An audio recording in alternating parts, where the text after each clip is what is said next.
जैसे ऋतुएं बदलती हैं वैसे वैसे हमारे गार्डन में फूलों के रंग भी आपको अलग अलग तरह के देखने को मिलते हैं। जैसे बरसात के बाद अभी सर्दी का मौसम आ गया, गर्मियों में आपको अलग तरह के फूल दिखाई देंगे। लेकिन ये जो हमारा हिबिस्कस का प्लांट है ना, ये हमेशा एवरग्रीन रहता है और ऐसा ही आपको सारे ही मौसम में देखने को मिलेगा फ्लावरिंग करता हुआ। इसके लिए कोई मौसम नहीं होता है, ये किसी मौसम का मोहताज नहीं है। हर मौसम में इसके फूल आपको भर भर के फूल देते हैं और कलियाँ आती हैं इन पे, और हमेशा ही ऐसा बना रहता है।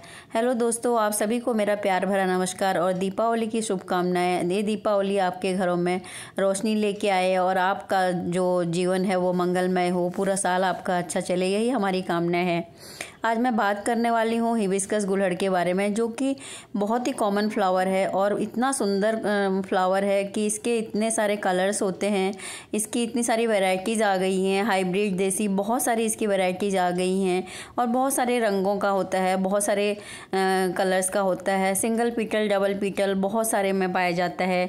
आप चाहें तो इसको छोटे गमले में भी लगा सकते हैं, हाइब्रिड वालों को आप छोटे गमलों में भी लगा सकते हैं। जो देसी वाले होते हैं इनकी वैरायटी, उनको आपको ज़मीन में या फिर बड़े पॉट में ही लगाना पड़ता है जब वो बड़े हो जाते हैं।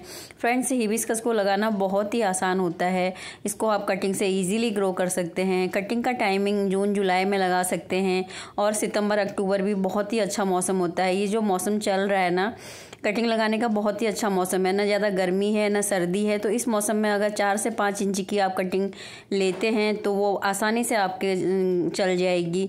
चाहें तो आप कुछ दिन पानी में डाल दीजिए, उसके बाद या सैंड में भी ग्रो कर सकते हैं। किसी पॉट के कोने में डाल दीजिए अगर आपके पास पॉट नहीं है, या फिर जो डिस्पोजल वाले ग्लास होते हैं उनमें भी आप कटिंग लगा सकते हैं। अभी भी आप लगा सकते हैं, बहुत ही अच्छा मौसम है तो आप ज़रूर कटिंग लगाइए। ये हाइब्रिड और देसी दोनों ही वैरायटी में पाया जाता है। देसी में भी बहुत सारे कलर्स होते हैं, हाइब्रिड में भी बहुत सारे कलर्स होते हैं।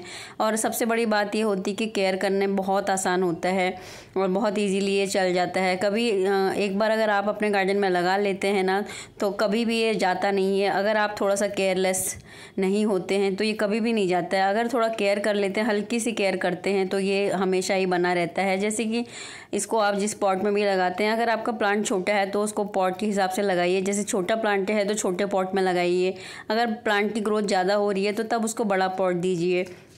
जो अगर प्लास्टिक के पॉट में लगाते हैं, ड्रेनेज अच्छे बनाइए, क्योंकि इसको वेल ड्रेन मिट्टी बनानी होती है। वेल ड्रेन मिट्टी का मतलब है कि जिसमें सैंड की मात्रा भी होनी चाहिए, कंपोस्ट भी होनी चाहिए और मिट्टी भी होनी चाहिए। वेल ड्रेन मिट्टी में क्या होता है, ये अच्छा चलता है। पानी अगर रुक जाता है तो इसकी ग्रोथ भी रुक जाती है, इसकी जड़ें जो है वो सड़ने लगती हैं, फंगस पैदा हो जाती है और जो मीलीबग होती है वो बहुत ज़्यादा लगती है इस पर। तो वेल ड्रेन मिट्टी बनाएंगे और पानी का ध्यान रखेंगे कि बहुत भर भर के पानी नहीं देना होता है हिबिस्कस को, चाहे वो देसी वैरायटी हो या हाइब्रिड वाली कोई भी वैरायटी हो। बहुत भर भर के पानी नहीं देना है, जब मिट्टी सूख जाती तो ही आपको पानी देना है। और इसके लिए क्या होता है कि मिट्टी सूख जाए और तभी पानी देना है। और उसके बाद बात करती हूँ सनलाइट की। सनलाइट जो है, जो फ्लावरिंग प्लांट होते हैं उनके लिए बहुत ज़रूरी होती है। सनलाइट के बिना कोई भी फूल खिलते नहीं हैं। अगर खिलेंगे भी आधे खिलेंगे और गिर जाएंगे, पूरे खिलेंगे ही नहीं। तो जो देसी वाले हिबिस्कस होते हैं उनको पूरे दिन की धूप में आप रख सकते हैं, और जो हाइब्रिड वाले हैं उनको 5 से 6 घंटे की धूप काफ़ी रहती है। तो इसका भी आप ध्यान रखिए कि आपका जो पौधा है वो धूप में होना चाहिए। अगर आपने पॉट में लगाया है तो भी उसको धूप मिलनी चाहिए, अगर आपने ज़मीन में लगाया है तो भी उसको धूप मिलनी चाहिए। अब बात करते हैं कि ये कैसा प्लांट है, इसको कितनी खाद देनी चाहिए, कौन सी खाद देनी चाहिए। फ्रेंड्स, ये जो प्लांट है ना, हमेशा फ्लावरिंग करने वाला प्लांट है। सर्दी गर्मी बरसात कोई भी मौसम होता है, ये फ्लावरिंग करता रहता है। जनवरी में ये थोड़ी सी डोरमेंसी में चला जाता है। डोरमेंसी में भी ये पूरा ख़राब नहीं होता है, इसके फूल जो होते हैं वो साइज़ थोड़ा छोटा हो जाता है और मतलब पूरे फूल इसके खिलते ही रहते हैं पूरे मौसम में। तो ये हैवी फिटर प्लांट है, इसको बहुत खाद की ज़रूरत होती है, तो इसको टाइम टू टाइम आपको खाद देनी है। जहाँ तक प्रूनिंग की बात करें, साल में एक बार आपको प्लांट की प्रूनिंग करनी चाहिए। प्रूनिंग का मतलब होता है काट छाँट करना। जैसे आपका प्लांट बड़ा हो गया है तो उसकी हार्ड प्रूनिंग कर दीजिए। अगर आपका जो प्लांट है वो छोटा है तो उसकी सॉफ्ट प्रूनिंग कर दीजिए। मतलब कि प्लांट के हिसाब से आपको कटिंग करनी है। छोटा है तो कम कटिंग करनी है, बड़ा है तो ज़्यादा कटिंग करनी है, क्योंकि प्रूनिंग करने के बाद जो फ्लावरिंग होती है वो भर भर के आती है। आप ये मत सोचिए कि अभी फूल आ रहे हैं, कलियाँ आ रही हैं, तो उनकी प्रूनिंग साल में एक बार बहुत ज़रूरी होती है। छोटा प्लांट है तो उसमें मल्टीपल ब्रांचेज आ जाएंगी, उसकी ग्रोथ अच्छी हो जाएगी। इस तरह से जो आपको कलियाँ फूल मिलेंगे भर भर के मिलेंगे। और जो इसके पत्तियों का कलर है उसके लिए भी आपको टाइम टू टाइम खाद देनी होती है। अगर अच्छी कंपोस्ट मिलती है, पत्तियों का कलर जो है लश ग्रीन हो जाता है और इसमें मिलीबग का अटैक होता रहता है, उसके लिए भी आपको फंगीसाइड डालना पड़ेगा। जैसे अभी राख मिल रही है तो राख डाल सकते हैं।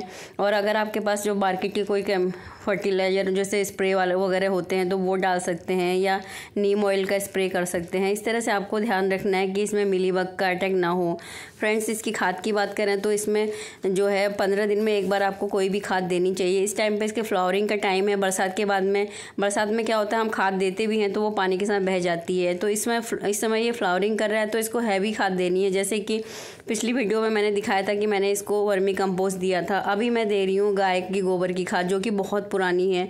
और जो पुरानी खाद होती है वही सबसे अच्छी होती है। अगर खाद अगर सड़ी नहीं है आपकी अच्छे से तो उसमें फंगस पैदा हो जाती है और आपका जो प्लांट है वो ख़त्म हो जाएगा। तो इसलिए ध्यान रखिए कि जो गोबर की खाद है वो पुरानी होनी चाहिए, जिससे कि आपका प्लांट हेल्दी बना रहे। और अब टाइम है सर्दी का, जैसे अक्टूबर चल रहा है, ख़त्म ही होने वाला है, तो सर्दी धीरे धीरे बढ़ेगी और हमारे प्लांट को जो है वो ग्रोथ के लिए थोड़ी गर्मी चाहिए। तो गोबर की खाद में जो है वो गर्मी भी होती है और गोबर की खाद जैविक खाद होती है और जैविक तत्वों से इसकी बहुत ज़्यादा इसमें जैविक तत्व होते हैं और जिससे मिट्टी भी उर्वरक बनती है। और इसमें नाइट्रोजन, फास्फोरस, कैल्शियम, मैग्नीशियम, गंधक, तांबा, जस्ता सभी जो सूक्ष्म यौगिक होते हैं हमारे प्लांट की आवश्यकता के लिए वो सभी होते हैं। देखिए छोटे से पॉट में लगा हुआ मेरा प्लांट कल खिला हुआ था और आज मुरझा गया, कलियां भी बनी हुई है और छोटे से पॉट में लगा हुआ है। कहने का मतलब है कि अगर आपका प्लांट छोटा है तो छोटे पॉट में लगाइए जो अच्छी ग्रोथ करेगा, क्योंकि बड़ा पॉट अगर छोटे प्लांट को हम देते हैं तो उसमें फंगस पैदा हो जाती है, पानी ज़्यादा स्टोर हो जाता है। तो टाइम टू टाइम आपको रिपोर्टिंग करनी है जैसे आपका प्लांट बढ़ रहा है उस हिसाब से। और 15 दिन में आपको इसकी गुड़ाई भी करनी है। गुड़ाई करते समय थोड़ा सा हल्की या ज़्यादा, जब 15 दिन में करें तो मतलब हल्की हल्की करिए। जब 1 महीने में करते हैं तो थोड़ी अच्छी गुड़ाई करिए, जिससे कि जड़ों को भी हवा पानी मिल जाए, खाद मिल जाए अच्छे से, जो भी हम खाद डालते हैं। और जो हमारी जड़ें हैं वो भी मजबूत होंगी, तभी हमारा जो प्लांट है उसमें मल्टीपल ब्रांचेज आएंगी और हमारा जो पौधा है स्वस्थ रहेगा। खाद की बात करती हूँ तो आज मैं गोबर की खाद दे रही, जो कि काफ़ी पुरानी है। उसके लिए आपको गोबर की खाद पुरानी लेनी है और साथ में आप किचन कंपोस्ट भी 15 दिन में दे सकते हैं। हर 15 दिन में कोई न कोई खाद आपको देनी है, जैसे बदल बदल के हमको खाना चाहिए होता है, उसी तरह से आपको जो पेड़ को भी अलग अलग न्यूट्रिशन देने होते हैं। जो पत्तियाँ अगर ख़राब हो गई हैं, टहनियाँ ख़राब हो गई, उनको निकालते रहना चाहिए। प्रूनिंग का मैंने बता दिया कि आपको प्रूनिंग किस टाइम पर करनी है। विंटर का जो डोरमेंसी का टाइम होता है उस समय आप प्रूनिंग कर सकते हैं प्लांट की, और सड़े पत्तों को निकालना बहुत ज़रूरी है। देखिए मेरा एक पौधा है जो 2-3 साल से लगा हुआ है, जो ऑयल के केन होते हैं उसमें लगाया है। जो ये जो हमारे हिबिस्कस के फूल स्पंड हो जाते हैं ये भी बहुत लाभदायक होते हैं। इनकी आप हर्बल टी बना सकते हैं। इनको आप बालों में जब मेहंदी लगाते हैं उसमें यूज़ कर सकते हैं। तेल बना सकते हैं। जब तेल बनाते हैं हम नारियल के तेल में मिक्स कर दीजिए। बहुत और सारी चीज़ें होती हैं, करी पत्ता वगैरह, उसके साथ में 100 मिक्स करके लगाइए तो बहुत ज़्यादा आपके बाल अच्छे बनेंगे, हेल्दी बनेंगे, टूटेंगे नहीं और बालों का रंग भी जो है वो काफ़ी काला बनेगा। तो इस तरह से आप सूखे हुए फूलों का भी यूज़ कर सकते हैं। तो फ्रेंड्स, इसमें अभी फूल कलियां सभी आ रही हैं तो इसमें जो है खाद दूंगी और देखिए आप कैसे करके इसकी जड़ें जो हैं वो बाहर निकल रही हैं, क्योंकि इसका जो रिपोर्टिंग का टाइम है वो हो चुका है। जैसे ये फूल थोड़ा कम होंगे और जैसे अभी दिसंबर आएगा तो मैं इसको रिपोर्ट करूँगी, लेकिन अभी मैं क्या कर रही हूँ देखिए, इसकी तो जो ऊपर ऊपर जड़ें दिख रही है ना उनको मैं निकाल दूँगी हल्के से, जिससे कि इसको नुकसान भी नहीं होगा। जो इसकी मेन जड़ है उसको हमको डिस्टर्ब नहीं करना है। अगर मेन जड़ को डिस्टर्ब करेंगे तो वो हमारे लिए अच्छा नहीं है, हमारा प्लांट सूख सकता है। जो हल्की हल्की ऊपर की जड़ें हैं उनको आप काट के निकाल सकते हैं और थोड़ी सी जैसे मिट्टी है आधी मिट्टी निकाल दीजिए। उसके बाद में आप इसमें कंपोस्ट डालिए तो आपका जो प्लांट है बहुत अच्छी ग्रोथ करेगा। उसके बाद जो मिट्टी निकालते हैं उसको फिर से डाल दीजिए उसी में, तो प्लांट की जो ग्रोथ है वो हमेशा बनी रहेगी। उसके साथ में आप लिक्विड अगर चाहें तो चाय की पत्ती का लिक्विड दे सकते हैं, जो कि हमारे प्लांट में की उर्वरा शक्ति को बढ़ाता है और एसिडिक बनाता है हमारी मिट्टी को। और ये देखिए गोबर की खाद कितनी अच्छी है। मिट्टी और जो गोबर की खाद है इतनी अच्छी तरह मतलब अलग अलग लग ही नहीं रहा है, सेम ही लग रहा है कि मिट्टी है या गोबर है, समझ में नहीं आ रहा है। इस तरह की आपको खाद लेनी चाहिए। इस समय पर आपको राख भी मिल जाएगी, इसके साथ में चाहें तो आप राख भी डाल सकते हैं, फंगीसाइड का काम करेगी और आपके प्लांट की ग्रोथ भी अच्छी हो जाएगी। खाद जो राख होती है उससे भी मिट्टी उर्वरक बनती है और फंगीसाइड फंगस को तो हटाती ही है।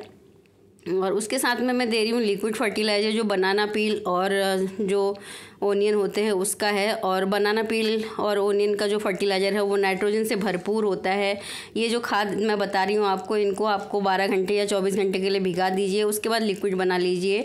पानी की जगह पर आपने प्लांट में ये दे सकते हैं, आपके प्लांट कितने हैं उस हिसाब से आप बना लीजिए।